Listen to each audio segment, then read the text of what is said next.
আপনারা এখন যে সারটি দেখছেন এটা খুব বেশি বড় না, কিন্তু শিংটা বড় দেখে মনে হচ্ছে যে অনেক বড় একটা গরু, কিন্তু এর বয়স আসলে কম। কিন্তু এই গরুর একটা সমস্যা আছে, সমস্যাটা হচ্ছে কি এই গরুর পেটটা কিন্তু অনেক মোটা। কারণ এটা যার বাসায় ছিল সে কিন্তু আসলে কখনোই কৃমির ওষুধ খাওয়ায়নি। সে বলছে এটা আমি কিনছি আপনার ৬৯,০০০ টাকা দিয়ে। এখন এই গরুটার ডেভেলপটা কিভাবে করা যায় এটা সম্পর্কে আপনাদের একটা ধারণা দেব আমি। এই গরুর কিন্তু প্রথমে আজ কিনছি আপনার 2 দিন।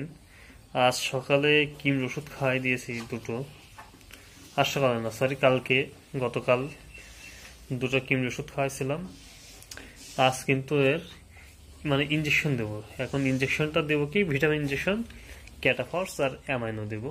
অ্যামাইনো দিলেও হয়, না দিলেও হয়, কিন্তু আমার দেওয়ার ইচ্ছা হয়েছে তাই আমি এটা দেবো, যাতে ভিটামিনের কোনো প্রকার ঘাটতি না থাকে।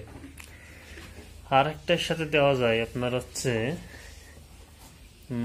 ওষুধটার নাম আছে বায়োনাল 40। বায়োনাল 40 কিন্তু গরুর খিদা লাগার যেটা ওইটা বাড়াই দেয়, গরুর খাওয়ার চাহিদাটা বৃদ্ধি করে। তার জন্য গরু কিন্তু ভালো খাওয়াই, খাওয়া দাওয়াটা ভালো করে। কেমি ডোজ দিয়েছি বলে আজকে সারাদিন কিন্তু খাইনি, বিকালবেলা এখন খাচ্ছে।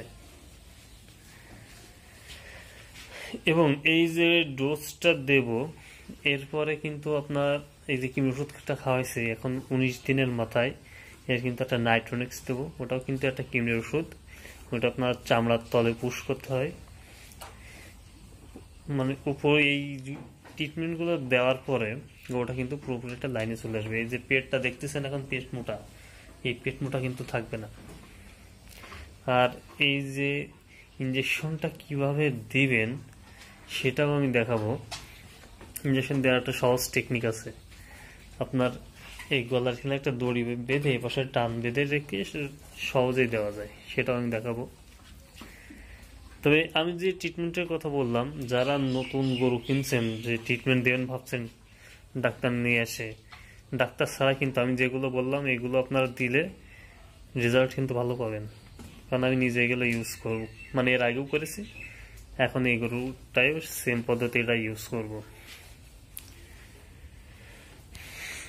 তো ড্রিম টিপের সাথেই থাকুন এবং গরু কিভাবে মোটা তাজা করবেন সে সম্পর্কে নিয়মিত ভিডিও পেতে থাকবেন। নিয়মিত ভিডিও পাবেন এবং নতুন নতুন তথ্য সম্পর্কে জানতে পারেন যে কেমন ফর্মুলা ইউজ করা যায় একটা গরু মোটা তাজা করতে গেলে। তো সবাই ভালো থাকবেন, সুস্থ থাকবেন। আসসালামু আলাইকুম।